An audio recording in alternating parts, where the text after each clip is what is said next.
So it's been a long time since I've done any videos related to aquariums or fish tanks, and as the title says, this is going to be my last one.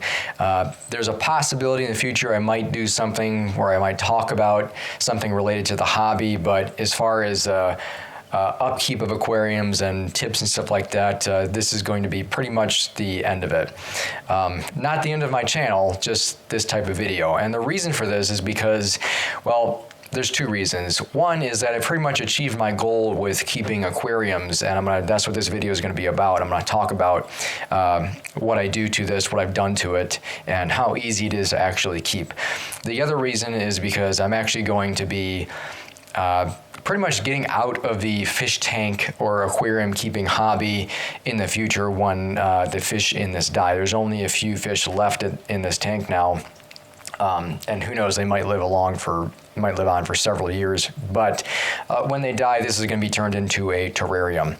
So I'm going to get into talking about a couple of things here, and the goal here is to kind of help other people along who are in this hobby or new to the hobby, who want to kind of simplify things, and maybe you can learn from my experience.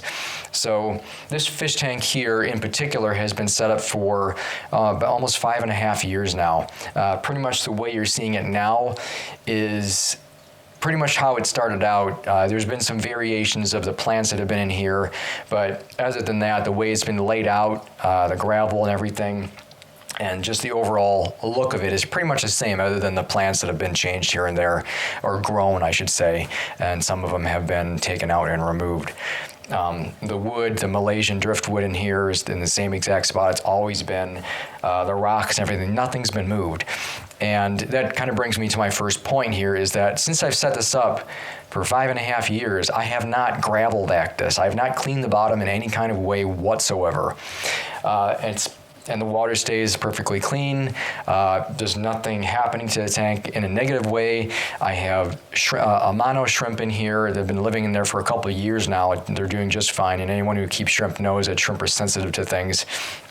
So consistency is key, and that's kind of the baseline of this video too. I have a marine lind canister filter underneath this aquarium, and I have not cleaned that in almost 2 years now. And the only thing that's in that canister filter is a large porous sponge just for filtering out the larger debris, and the rest of it is just filled with ceramic cartridges, or ceramic discs or cylinders, whatever you want to call them. There's no carbon in there or anything like that. It's just surface area for the denitrifying bacteria to adhere to. Other than that, I haven't had to touch it. The outflow from it's been pretty much the same. It hasn't gotten clogged, so I haven't had any need to actually do anything to it. I figured there's not really much of a point. The thing you're seeing up top here, I did a video on this and how to make it and what it does. There's Pothos or Pothos Ivy, however you want to say it, is in this basically a hydroponic setup, or aquaponics, since it is a fish tank. So the water flows up into that and back out into the tank. That's all it is. There's no actual filters in there of any kind. There's no sponges. I don't want it to get clogged. It's just a simple flow of water that circulates around the roots of the ivy. And you can see you can kind of see in the video, it's growing pretty well. And it's doing its job, because since I've put this up here, which I think is 2.5 years now, since I put this up here, I have not had to scrape the algae off of this glass. There has not been a lick of algae growing on this glass in any part of this aquarium. So I haven't had to do any maintenance at all to clean the glass. It's a very stable environment. That Pothos Ivy is basically sucking up any excess nutrients that build up from feeding the fish, which is not a lot of food I put in there. It's just a small amount, but still, if I didn't have that ivy growing up there, I would definitely get algae on there, because for a while before I put that in there, I had to clean the algae off the glass probably once every 3 weeks or so. And that's basically just from buildup of too much nutrients in the water column. And even with water changes, it still wasn't enough to dilute it or take it out. And that brings me to my next point. As I said before, consistency is key, and I only do water changes on this once every other week. And it's very easy for me to do. I have a plumbing system set up underneath here, down through the floor. I basically just turn a valve, it flows out of the filter, which sucks out of the tank, and I do about a 30% change. I remove about 30% of the water column and then refill it with just tap water. It is filtered tap water through a whole house carbon filtration system, so there's no chlorine in the water, but it's other than that, it's just tap water. So I have a valve I turn and it just fills it up. I have to watch it so it doesn't overflow, but it fills it back up, and I just do that once every other week, and that's all I do. I don't, like I said before, I don't gravel vac it. I don't have to scrape any algae off the glass. I don't do anything to this tank other than put food in there once in the evening. As I said, a very small amount. As far as the plants I have in here right now, it's mostly Anubias, Anubias nano, I think it is, and then Java fern. There is most of the crypts are gone. I had some crypts in there, but they've slowly died back because they're root feeders, and there's just not a lot of stuff in the gravel for them to feed off of. I don't put a lot of food in there, or I don't put any fertilizers or anything like that. So they've just slowly died off over the years. There's still some small stuff left, but that's it. There is a Bucephalandra plant right down in here. You probably can't see it in the video, and it's very small. It's an extremely slow-growing plant. It's been in there, and it hasn't grown since I put it in there. It's probably been a year or two, I would think, or more, since I've had it in the bottom there. It hasn't grown maybe more than a couple leaves, which are tiny, tiny leaves. But other than the plants, I mean, that's pretty much it as far as the plants. There's a couple fish left, as I said. There's, I think, 2 rummy-nosed tetra, and I can't remember the name of the other fish off the top of my head. All right, I'll come back to it if I can remember.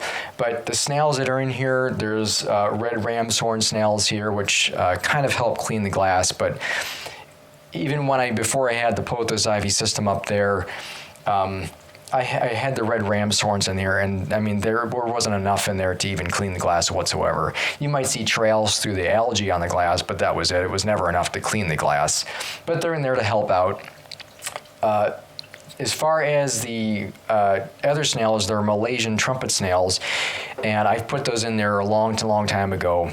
And what those actually do is most of the time live in the substrate. They don't really climb on the glass much. There's a couple here or there, and when the lights get dimmer, when there's less light, they don't seem to like light, so they're on the glass more when it's darker. But during the day, when the lights are on, they're pretty much just in the gravel. They're not on the glass. Some people might call them a nuisance snail, but they're actually very helpful, and that's what I'm getting to here is part of the reason I don't have to gravel vac is because these are basically bulldozers, and they just bulldoze through the gravel. It makes all of the detritus and everything fall down towards the bottom. They also eat it too. Anything that's in the substrate they tend to eat, and when it passes through their system, it's broken down even more. So essentially what's just underneath all this is just basically inert material, soil, if you will. And they just keep moving and stirring the gravel around, which stops it from becoming too anaerobic. So they're very helpful for the tank, making it more maintenance-free, which is why I haven't gravel vacked anything. It still looks fine. There's not even anything building up on top of it. And that's mainly because of these snails. I have to admit, though, the red ram's horn snails, they're mainly just for looks, just because I like them. They don't really do a whole lot as far as cleaning the glass. And they're not breeding like crazy either. I only ever see maybe a dozen or 2 dozen at the most at a time in here. They tend to breed and then die off and breed and die off, and it's like an endless cycle. I don't really know if there's much else to really talk about with this tank, just simply because it's been, for the most part, maintenance-free. I put the food in there once a day in the evening, and I do the water changes once every other week, and that's pretty much it. It's not a lot of work at all. I have other videos on my channel where I've done other fish tank related videos. I've done CO2, so you would call it a high-tech tank. I've had other plants in here. I talk a lot about that. I talk about tannins, and I had a shrimp tank at one time for cherry shrimp. I wasn't very successful with the cherry shrimp, and I talk more about that in those videos.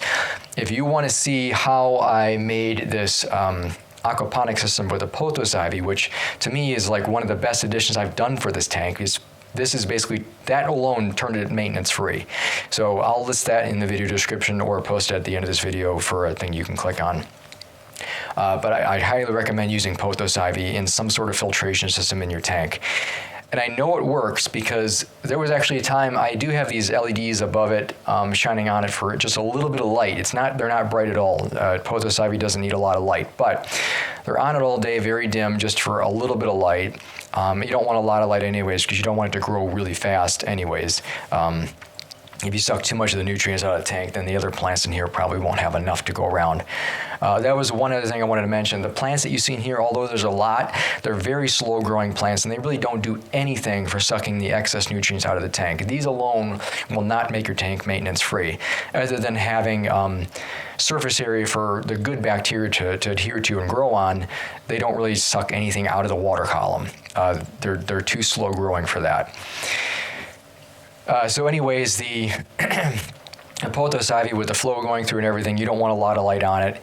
And what I was getting to before is that when the lights were off for about a month, I think it was almost 2 months, when the lights were off, I didn't really pay much attention. I didn't realize it because I was doing some electrical work. And then one day I realized that the lights were on, because they're only really on during the day when I'm not really home, I'm at work. So I realized they were off. And then I realized how long they were off, and I realized the ivy wasn't really growing anymore. It was just pretty much stagnant. And I noticed there was algae growing on the glass again, like a little bit, not a lot like it used to, but a little bit. So there was water still flowing through the system, but there was no light shining on the plants. So it was in the living room. It's dark in here during the day because I have the shades usually closed, and the plants weren't getting enough light, and they need light to grow, and without growing, they don't really suck much of any nutrients out of the water column. So when the lights were off, I was starting to notice that the algae was building up on the glass again. Not a lot, as I said, just a little bit, but it was enough to trigger me to understand, like, all of a sudden it was appearing there. I'm like, what's going on with the tank? It's never done this in so long. And then I realized the lights were off. So as far as the system goes, I highly recommend doing that again. I think this video is long enough as it is. I'm starting to ramble on. Poor structure. I'm sorry about the rambling and the poor structure of the conversation here. And the lighting in here is pretty poor. I just got this cheap light set up, and the framing of the video probably isn't the best either. I wanted to set up the camera, talk about this, get this over with. I don't have a lot of time. I hope that was helpful, and I will see you in some of my other videos, and thanks for watching.